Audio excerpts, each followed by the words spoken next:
You gave strangers my bedroom." My voice came out sharper than I meant it to, but I did not take it back. At 79, a person learns the difference between being rude and being honest. My son, Daniel, stood in the kitchen with his jaw tight and his car keys in his hand like he was already halfway out the door. His wife, Melissa, leaned against the counter with her arms folded, looking at me like I was the one causing trouble in my own house. "It was one weekend, Mom," Daniel snapped. "You're acting like we burned the place down." "One weekend?" I laughed, but there was no humor in it. I came upstairs and found two women in robes drinking coffee from my mugs, and one of them asked me if I was the cleaning lady. Melissa rolled her eyes. "Because you walked in carrying laundry." I stared at her. For a second, I truly had no words. Then I said, slowly, "I was carrying my laundry because I sleep in the basement now." Daniel rubbed his forehead. "Mom, please, we already talked about this. The basement is finished, it's comfortable."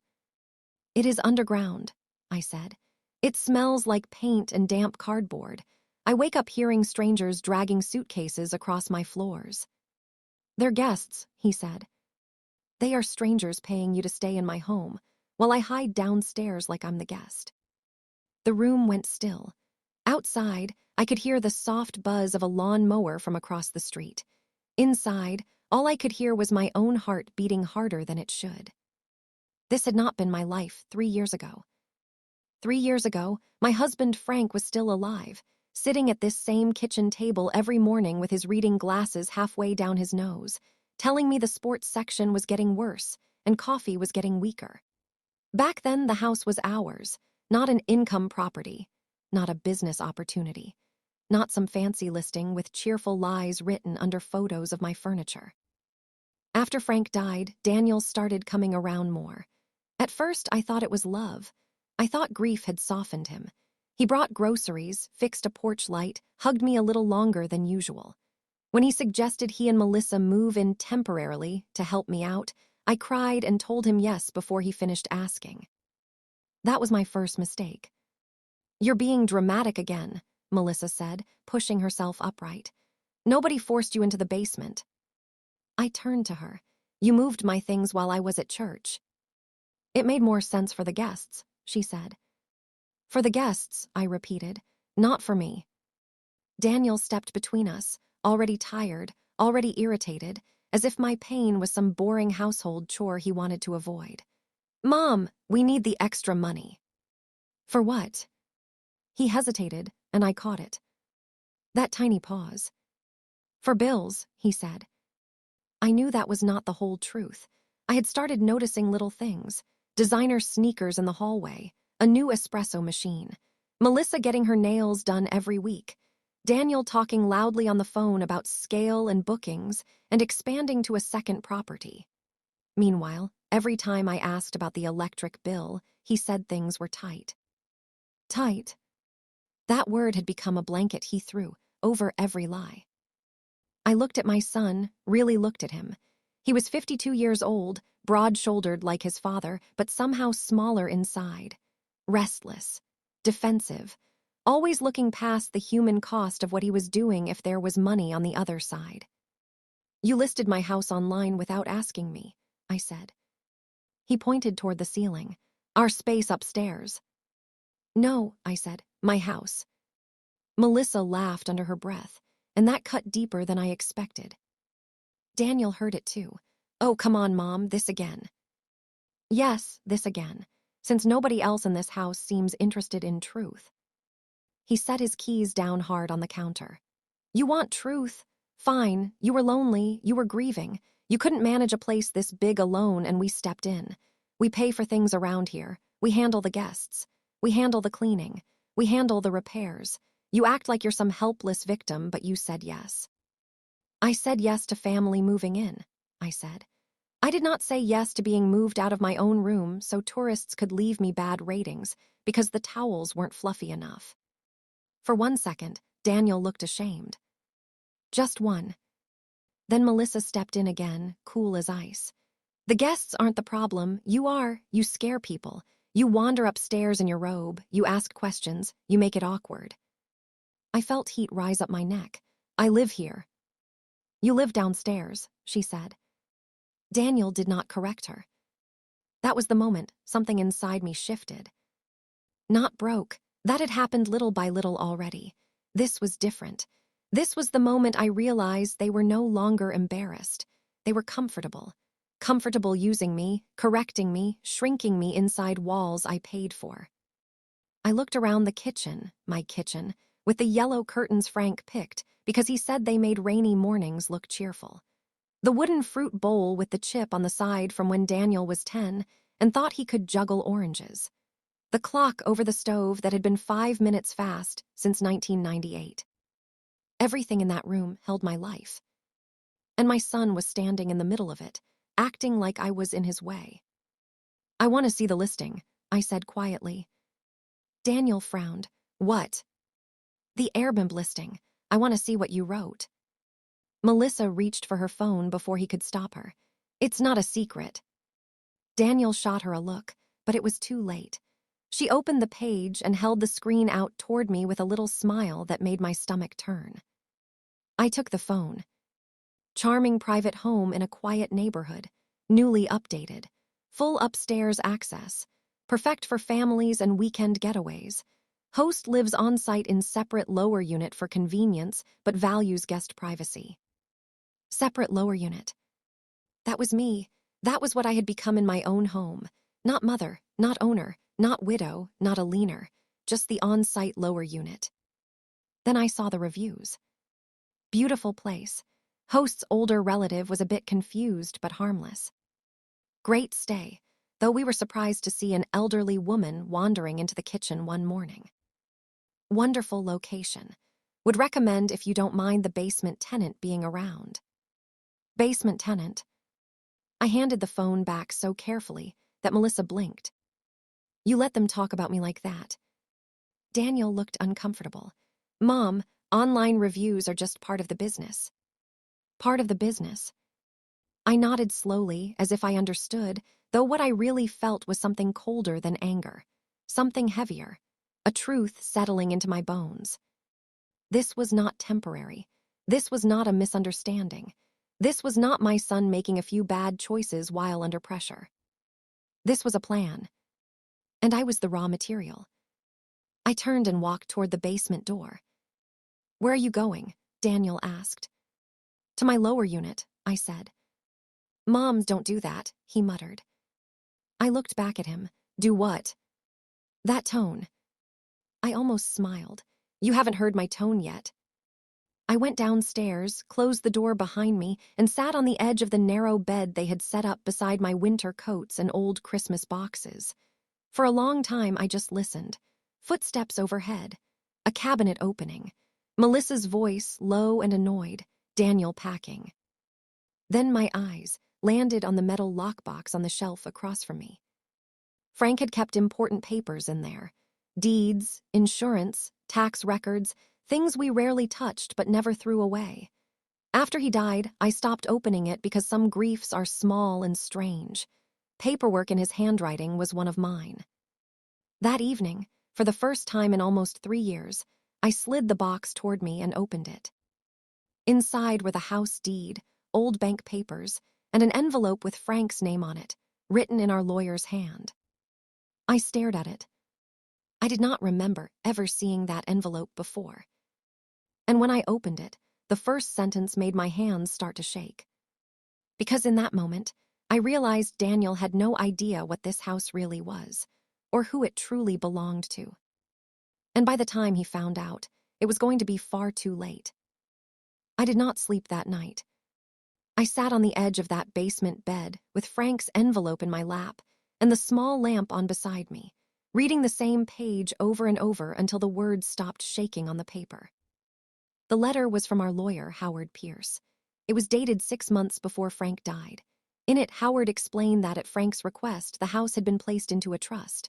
Not for Daniel, not for me alone, for both of us in a very specific order.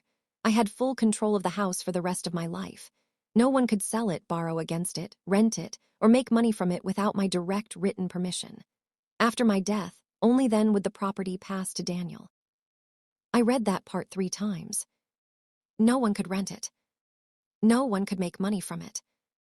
Without my direct written permission. I leaned back slowly and stared at the ceiling. Above me, I could hear the soft thud of footsteps crossing the living room. At first, I felt relief. Then I felt something worse. Daniel knew his father had handled things carefully. He knew Frank was not careless. So why had he acted so bold? Why had he moved me downstairs and turned my home into a little hotel unless he thought he could get away with it? I opened the envelope again. There was one more paper inside. It was a copy of the trust summary with my name typed clearly across the top. Eleanor Hayes, lifetime authority and sole decision-maker regarding occupancy, use, and financial benefit of the property located at 114 Cedar Lane. My chest tightened. Cedar Lane. That house had held almost 50 years of my life.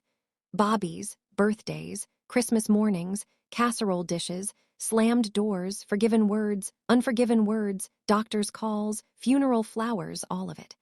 And upstairs, my son was selling pieces of it to strangers online while I slept beside a box of old ornaments. I laughed once, but it sounded broken. Around midnight, I called Howard. I did not expect him to answer, but older men wake easily, and lawyers, I suppose, sleep with one eye open. "Eleanor," he said, his voice rough with sleep, "is everything all right?" "No," I said. "I just found Frank's letter." There was a pause, and then his tone changed. Softer, more alert. "I wondered when you would." "I didn't know," I whispered. "Howard, I didn't know." "I know." I gripped the phone tighter. "My son has been renting my house. He moved me into the basement. He's been taking money from guests. Reviews, bookings, all of it." Howard was quiet for a moment. "Did you sign anything?" "No." "Any permission, written or verbal, for short-term rentals?" "No." "Did he ever show you legal papers?" "No." He exhaled slowly. "Then he has no right, none." That should have comforted me, but instead it made me feel sick. Because if Daniel had no right, then every lie had been chosen on purpose. "Why would Frank hide this from me?" I asked. Howard answered carefully. "He did not hide it from you, Eleanor. He asked me to explain it after the funeral, but you were not in a state to handle paperwork. Then Daniel said he would help you manage things for a while. I should have followed up more aggressively. That is on me." I closed my eyes. So Daniel had known Howard was involved. Maybe not every detail, maybe not the exact wording, but enough. Enough to know there were rules. Enough to know he was walking into something dishonest. "Can he lose everything?" I asked. Howard did not rush. "Legally, you can stop the rental activity immediately. You can demand a full accounting of any money he earned. Depending on what he signed with guests and platforms, there could also be tax issues, insurance problems, even penalties if he misrepresented ownership." I let those words settle. Penalties. Misrepresented ownership. Then I asked the question that had been quietly growing inside me since I opened the envelope. "Can I sell the house?" "Yes," Howard said. "You have the authority, entirely your choice." I looked around the basement at the concrete floor, the storage bins, the water heater humming in the corner. My choice. I had almost forgotten what those words felt like. We agreed to meet in his office the next morning. When I came upstairs at 7, the whole house smelled like cinnamon candles and coffee. Melissa had clearly staged the place for new guests. A fresh bouquet sat on the dining table, and a little chalkboard sign near the entry said "Welcome, Sarah and Mike." My own home was greeting strangers before it greeted me. Daniel was in the kitchen on his laptop. He looked up when he saw me. "Morning." I poured myself coffee and said nothing. He watched me carefully. "You okay?" I turned and looked right at him. "No." He looked away first. Melissa came in a minute later wearing workout clothes and that smug morning energy some people have before they've done anything kind. "Try not to be around upstairs after 10, she said. "The next guests are checking in early." I almost admired the nerve. Instead, I asked, "How much?" Daniel glanced up. "What?" "How much have you made off my house?" Melissa answered before he could. That's none of your business. I set my coffee down. It is exactly my business. Daniel shut the laptop halfway. Mom, not today. Today especially. He stood. Why are you doing this? For a second, I just stared at him. The question was so backward, so shameless, I nearly laughed again. Why am I doing this? I said. Daniel, you put your mother in the basement and introduced her to paying guests as a lower unit inconvenience. That is not what happened. That is exactly what happened. Melissa folded her arms. You are always twisting things to make yourself the victim. I turned to her. You moved my wedding china into the garage so people from out of town could use my breakfast room for weekend selfies. Do not talk to me about twisting things. Her face hardened. You don't understand what it costs to live now. There it was. Not apology, not shame, just justification. I looked back at Daniel. Are you in debt? He froze. Melissa spoke too quickly. No. I ignored her. Daniel. He rubbed the back of his neck and sat down again. It's complicated. Complicated usually means expensive, I said. He stared at the counter. I had some bad months. How bad? He did not answer. Melissa jumped in. We had investments that didn't work out. Then Daniel got behind. Then your roof needed repairs, your plumbing needed work, and somebody had to handle that. My roof, I repeated. My plumbing. Daniel finally looked up. You think money appears by magic. This house was bleeding cash. We found a way to make it work.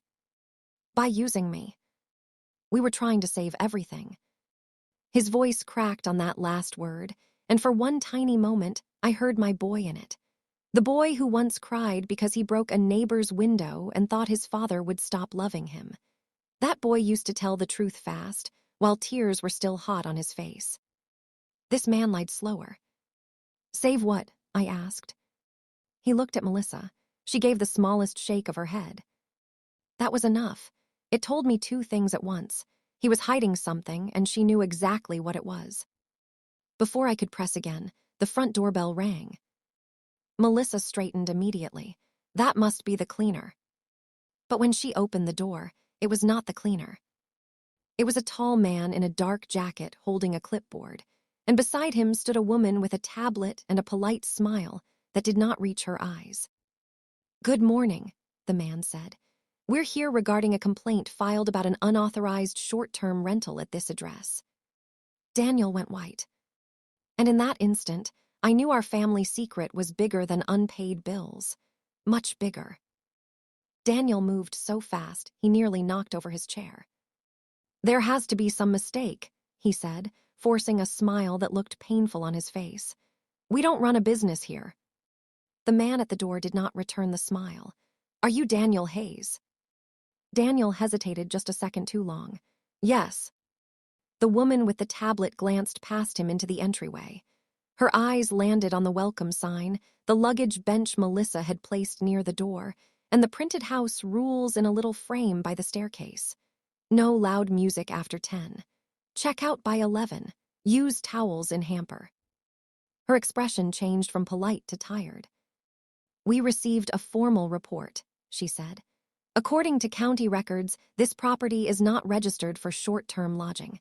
We also need to verify occupancy and ownership. Melissa stepped forward with that quick, bright tone she used when she wanted control. I think someone is being vindictive. This is a family arrangement. The man wrote something on his clipboard. Then you won't mind clarifying who owns the property. Nobody spoke. I stood in the kitchen doorway, holding my coffee cup, while my son and daughter-in-law tried to breathe around a truth that had finally arrived with witnesses. Melissa turned toward me with a smile that felt like a warning. Eleanor, tell them this is our family home.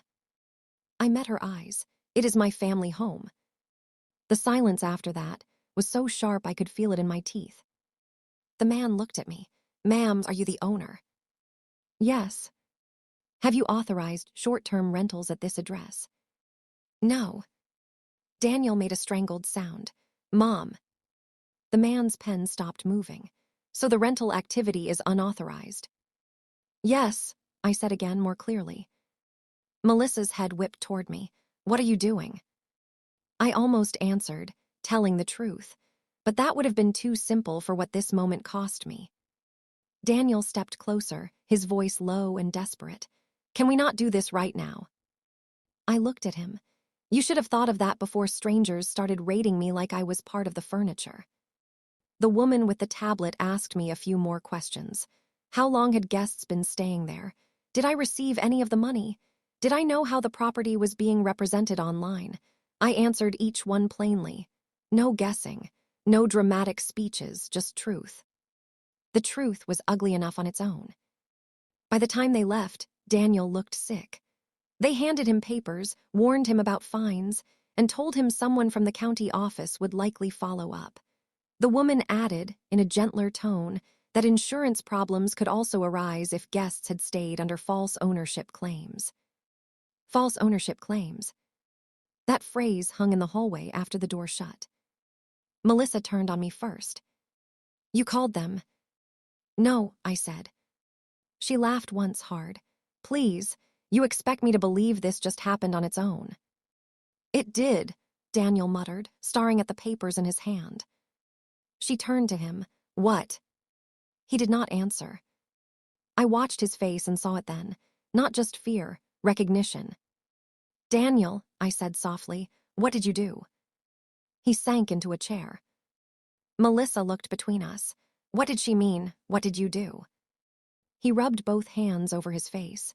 There was a guest last month, some man from Chicago. He slipped on the back step. My stomach dropped. What? He wasn't badly hurt, Daniel said quickly. He got mad, said the listing was misleading, said he'd report the property because the house wasn't set up like the pictures. What pictures? I asked. Daniel stayed quiet. Melissa grabbed his arm. What pictures? He pulled away from her. I used some edited photos, okay? Just brighter shots, wider angles. I stared at him. He could not even meet my eyes. Did you fake the photos? I asked. No. Then, after a beat, he added, not completely. Melissa stepped back like the floor had shifted under her. Daniel. I had to make it competitive, he snapped. Everybody does it. That sentence told me more than he meant it to. Everybody does it. Not I had no choice, not I was desperate, not I'm sorry. Just everybody does it. Melissa started packing. You told me it was all legal. I said it was fine if we kept things small. You told me you checked. I did check. With who? He opened his mouth, then closed it. With nobody, she said, answering her own question. The fight between them rose fast, hot and mean, the way buried things do when they finally smell air. He blamed her spending. She blamed his schemes. He said she pushed for more bookings. She said he chased bigger money because he could not stand feeling like a failure. I stood there in the middle of their marriage unraveling and felt no satisfaction at all. Only grief. Because Daniel had once been the kind of boy who saved birthday money in a jar shaped like a baseball. He used to write thank you notes without being asked. When he was 13, he spent 3 weeks helping Frank build me a window seat in the living room because I had mentioned, just once, that I always wanted one. That boy was gone. And I still did not know exactly when I lost him. Melissa suddenly turned to me. Fine, you want honesty? Here's honesty. Daniel was drowning before we moved in. Credit cards, personal loans, that ridiculous app idea he kept pouring money into. He needed this house. Daniel shot up from his chair. Stop. No, you stop, she snapped. I'm tired of covering for you. I looked at my son. What app? His eyes closed for a second. It was supposed to be a travel platform. I almost laughed at the cruelty of it. Of course it was. A travel platform, I repeated. So when that failed, you turned your mother's house into the backup plan. It was not like that. Then tell me what it was like. He swallowed. His voice was smaller now. After Dad died, I realized how little I had. No savings that mattered, no property, no real safety. I kept thinking about this place, how big it was, how empty it felt, how you were alone here. It seemed stupid not to use it. Use it. That word hit harder than I expected. I sat down slowly because my knees no longer felt steady. Frank built the back deck with his own hands. I planted those hydrangeas the year you graduated high school. Your height is still marked in the pantry doorway from first grade through senior year. And you looked at all that and thought, this seems stupid not to use. Daniel's face crumpled, but I kept going. You did not move in because I was lonely. You moved in because you saw an asset. Melissa said nothing. That silence was as loud as any confession. I realized then that she had not invented this. She had helped it grow, yes. She had pushed and polished and rearranged my life until it looked profitable. But the seed of it had started in Daniel, in his fear, in his envy, in his hunger to turn something loved into something useful. He sat down again and whispered, I was going to fix it. When? I asked. After one booking, after 10, after I died. His head jerked up. Don't say that. Why not? You built this entire arrangement around waiting for me to become less inconvenient, quieter, smaller, easier to step over. His eyes filled then, real tears, too late but real. I hated how much that still hurt me. The doorbell rang again. Nobody moved. It rang a second time, longer this time. Melissa muttered, "Oh God." Daniel stood up like he was walking toward a firing line. He opened the door and I heard a bright voice say, "Hi, we're here for check-in." A young couple stood on the porch, smiling, with matching rolling suitcases and weekend bags. The girl looked around him into the house and said, "This place is even cuter than the listing." I watched Daniel freeze. Melissa pressed her fingers to her temples. And something inside me went calm, not healed, not softened, just calm in the way water gets calm right before ice forms. I walked to the front door, stood beside my son, and looked directly at the couple.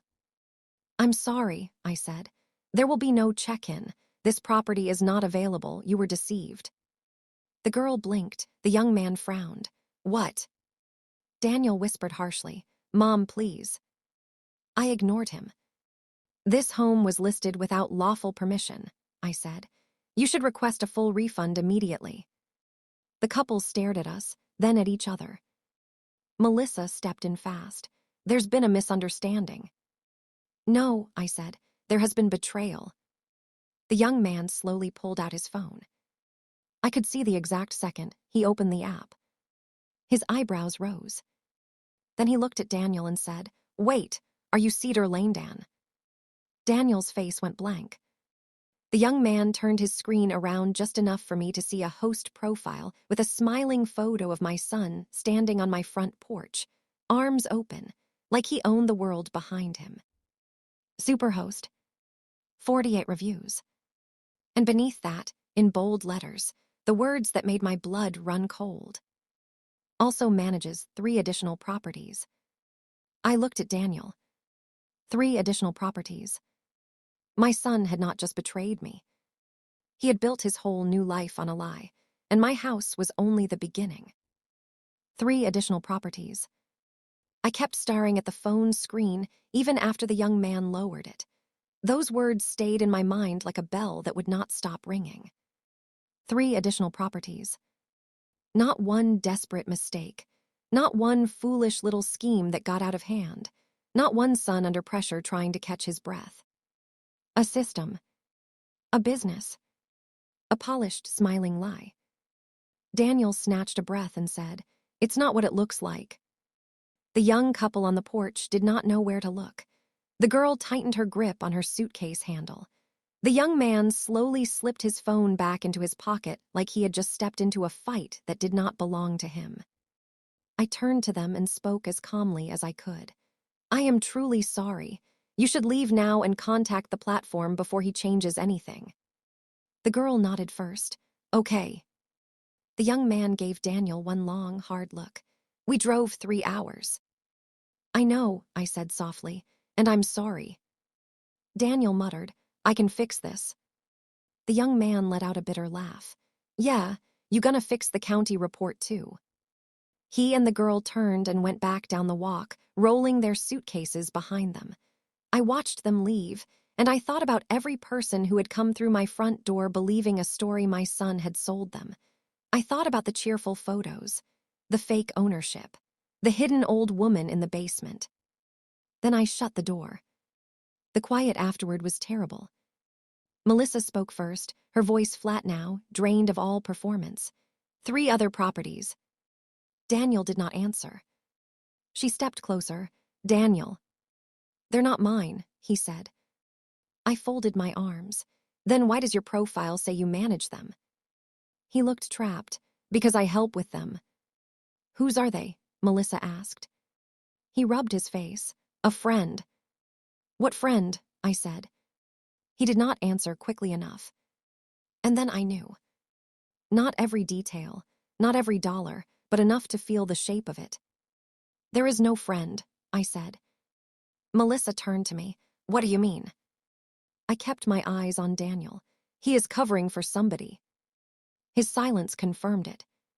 "For who?" I asked.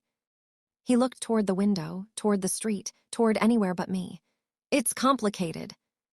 I was so tired of that word, I could have screamed.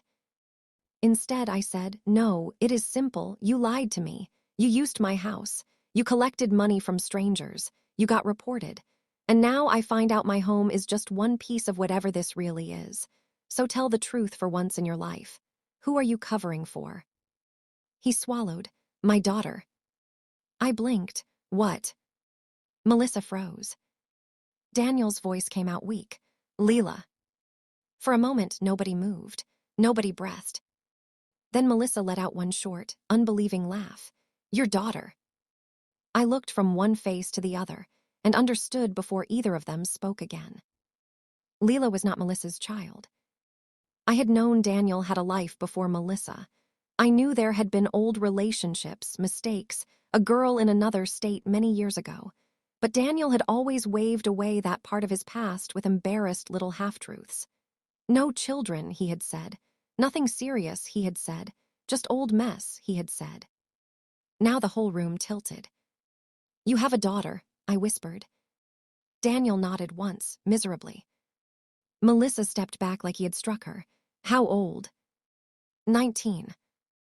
19, she repeated, and then she laughed again, louder this time, almost choking on it. 19. We have been married for 17 years. "I found out later," he said. "You found out later," she shouted, and never thought to mention it. "It was complicated." "Oh, don't you dare say that word to me." She grabbed the edge of the dining chair and held it like she needed something solid under her hands. I could barely hear my own voice when I spoke. "You have a daughter, and I never knew." He looked at me then, finally, and the shame in his eyes was so raw it almost softened me. Almost. "She contacted me 2 years ago," he said. "Her mother died. She was alone. She needed help." I sat down at the table because my legs had gone weak again. "And instead of telling me, you started renting my house." "No," he shook his head hard. "Not at first. I was sending her money.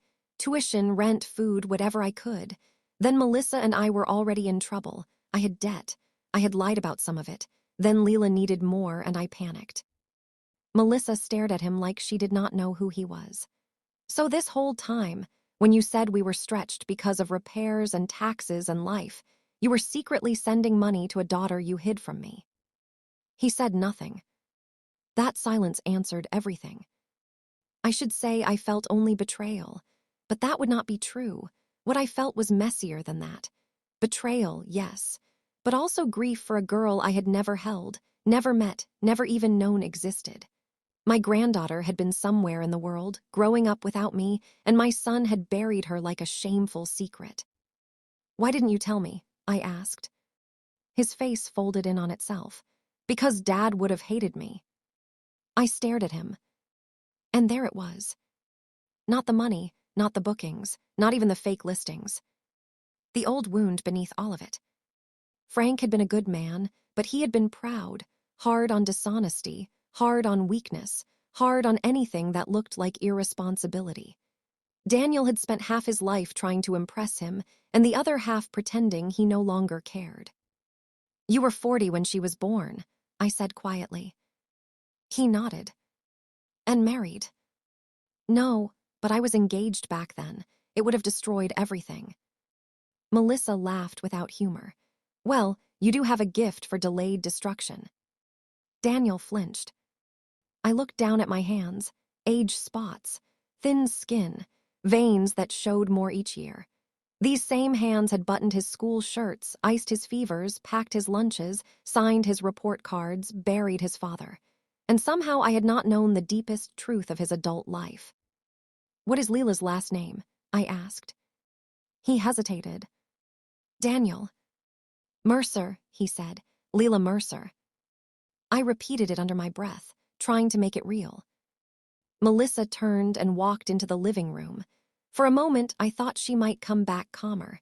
Instead, she returned carrying a stack of envelopes. She threw them onto the table. "What are these?" I asked. Daniel's face changed. Melissa answered for him. "The truth, probably." I picked up the top envelope. Final notice. Then another. Past due. Then another. Loan services. Credit card collections.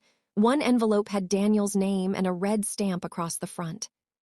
Intent to pursue legal action. I looked up slowly. "How much debt are you in?" He sank into the chair across from me and whispered, "I don't know anymore." Melissa barked out, "Try 70,000.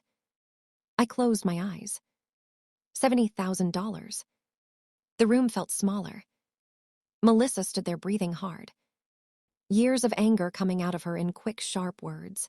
He borrowed against everything he could, personal loans, credit cards, business financing. He said the travel app would turn around. Then he said the rentals would fix it. Then he said once the other properties started moving, we'd be safe. "The other properties," I said. "What are they?" He rubbed both hands over his face again. "Short-term rentals for absentee owners. I manage bookings, cleaning, guest messaging. I take a cut." I looked at him. "Using your real name." He nodded. "And you thought nobody would ever check whether you owned the house you were listing?" He gave a hopeless shrug. "Nobody had before." Melissa snapped. "Because you kept using people. That was your model." He slammed his palm on the table. "I was trying to keep us afloat." "At my expense," I said. He looked at me, and for the first time there was no defense left in him, only exhaustion. "Yes." That one word landed harder than all the lies. "Yes." Not maybe, not I didn't mean to, not I was going to explain. "Yes." For a long moment, the three of us sat there in the wreckage of his confession. Then Melissa gave a bitter little laugh and looked at me. "You know what the sickest part is? He told me the basement idea was temporary, just until bookings improved, just until things stabilized. Then one day I asked when you'd get your room back, and he said, 'Mom's old. She doesn't need the whole house.'" Daniel's head jerked toward her. "Melissa." But it was too late. I felt something inside me go very still. Not rage. Something colder. "You said that?" I asked. His face crumbled. I was frustrated. "You said I was old, and I did not need my own life." "No, Mom, I didn't mean it like that." But he had. Maybe not in those exact words inside his own heart, but close enough. Close enough to move my clothes. Close enough to cash the bookings. Close enough to let strangers describe me as harmless confusion in the lower unit. I stood up slowly. Daniel stood too. "Mom." "No." He reached for me. "Please, just let me explain everything." I looked right at him. "You already did." I walked to the hallway closet, took out my coat, and reached for my purse. "Where are you going?" Melissa asked. "To meet Howard." Daniel's face drained of color. "The lawyer." "Yes." He came toward me fast now, real panic in his voice. "Mom, don't do that, please. If you do something legal right now, everything collapses." I put on my coat. It already has. He caught my sleeve, and I turned so sharply he let go at once. I had not raised that boy to put hands on me, and whatever he saw in my face reminded him of that. My voice came out calm. You lied to your wife. You hid your daughter. You used your dead father's house like an ATM. You put your mother in the basement. And now you are afraid because the truth has finally shown up with paperwork. His eyes filled again. I can fix it. No, I said, you can't. Then I opened the front door. And just as I stepped outside, my phone rang. I looked down at the number. Unknown caller. I almost ignored it, almost. But something in me said answer. So I did. A young woman's voice came through, shaking. Is this Aline Hayes? Yes. There was a tiny pause, and then she said the words that stopped me cold on my own front steps. My name is Leela. I think I'm your granddaughter, and I need to tell you what your son has been doing with your house. My name is Leela. I think I'm your granddaughter, and I need to tell you what your son has been doing with your house. For a second, the whole street seemed to go silent. I stood on the front steps with one hand on the rail and my purse hanging from my shoulder, and I could hear my own breathing louder than her voice. I'm listening, I said. She sounded young but not weak. Frightened, yes. Hurt, definitely, but there was steel under it. I found your number in a document Daniel sent me by mistake, she said. I didn't know whether to call you. I've been staring at the phone for 2 days. Where are you? I asked. In Ohio, at school. Well, not really at school anymore. Her voice wavered. I had to stop classes this semester. I closed my eyes. Because of money. Yes. Behind me, through the open door, I could hear movement inside the house. Daniel and Melissa were talking, too low for me to make out the words. I stepped farther onto the porch. Tell me everything plainly, I said. No protecting him, no softening it. She took a breath. He told me he was helping me with tuition from savings. Then he said he had started managing properties. Then a few months ago, he sent me photos of your house. He called it an investment that would secure everybody's future. My grip tightened on the phone. Did he tell you it was mine? Yes, she said quietly. He said it would all belong to him anyway, so using it now was just moving things forward. I looked back through the doorway into the house Frank and I had built, and something deep inside me hardened all the way. Using it now was just moving things forward. That was the true heart of it, not emergency, not family pressure, not temporary confusion. Entitlement. A son who had slowly convinced himself that what was still mine was already his. Why are you calling me now? I asked. Her answer came fast, like she had been holding it in too long. Because I found out he used my name. I stopped breathing for a second. What? For one of the bank transfers, for a payment app. Maybe more than one thing, I don't know. I got a tax notice and then a message about income I never received. When I asked him, he told me not to panic and said he'd handle it. But I looked deeper. Grandma, I think he moved some of the rental money through me. Grandma. The word hit me so suddenly that tears rose before I could stop them. I had a granddaughter. And the first gift my son had given her from our family was fraud. Did you save the messages? I asked. Yes. Emails too. Yes. Do not delete anything. I heard her swallow. Are you angry with me? That question broke my heart clean in two. No, I said softly. I am angry that nobody protected you. She started crying then, trying hard not to. I let her cry. Some pain needs witness before it can settle into words. When she had steadied herself, I said, I am on my way to my lawyer right now. I want you to send me everything. Every message, every screenshot, every document. Can you do that? Yes. And Leela? Yes. You should have known me 19 years ago. She cried harder at that, and so did I. We ended the call, and I stood there one more moment on the porch before turning back inside. Daniel saw my face and knew something had changed. What happened? He asked. I took off my glasses and wiped my eyes. I just spoke to my granddaughter. Melissa stared. Daniel went pale. She called you, he whispered. Yes. He sank back a step like the truth had finally found the exact place to strike. I looked at him carefully, sadly, almost calmly now. You did not just betray me, you betrayed her too. His mouth opened, then closed. Melissa looked from him to me. What does that mean? It means, I said, that your husband's lies have been larger than even you knew. Then I walked out. Howard was waiting when I arrived. I spent 2 hours in his office. First, I told him about the trust and the rental listings and the county visit. Then I told him about Leela. Then I handed him the documents Leela sent while I sat there. Messages from Daniel, transfer receipts, account screenshots, and one awful chain where he told her, do not worry if the forms look strange. It's temporary and tied to a property workflow. Howard read in silence for a long time. Finally, he looked up and said, Eleanor, I'm going to be blunt. Your son has made legal problems for himself on multiple fronts. I nodded. I want the house sold, I said. He did not flinch. Are you sure? Yes. He leaned back. Once we start, there is no undoing the emotional side of this. I gave him a tired smile. Howard, there is no undoing that part anyway. The house sold faster than I expected.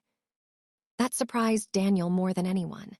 He had lived so long inside his own assumptions that he truly believed the walls would wait for him forever.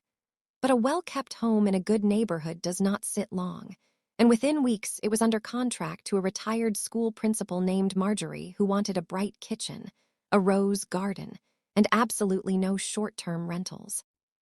When Daniel realized I was serious, he came to see me at the apartment I had rented across town. Not Melissa, just Daniel. He looked older than he had a month before. Smaller, too. Like life had finally removed all the padding around his choices.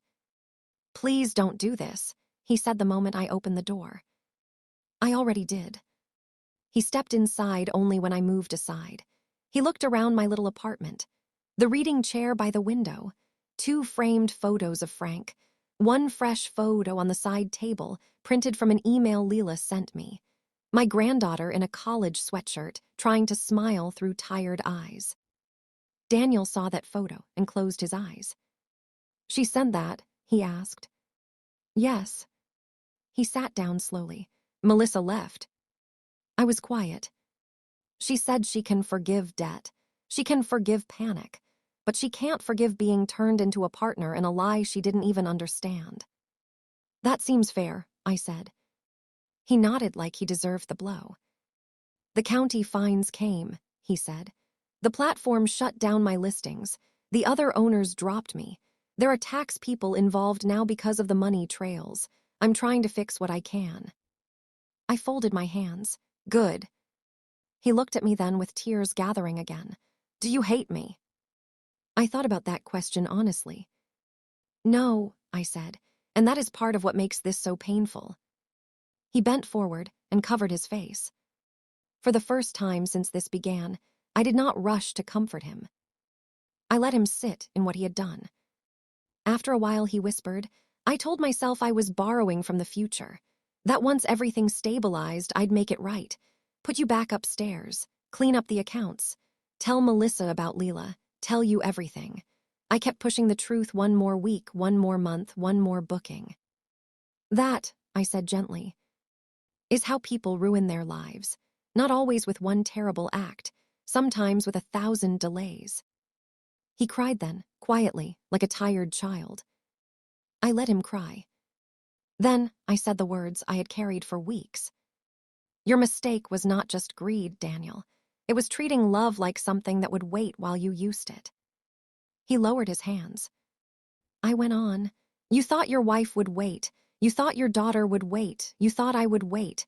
You thought this house would wait. You thought truth itself would wait until you were ready. It doesn't. He nodded, shaking. I sold the house because revenge was necessary, I said.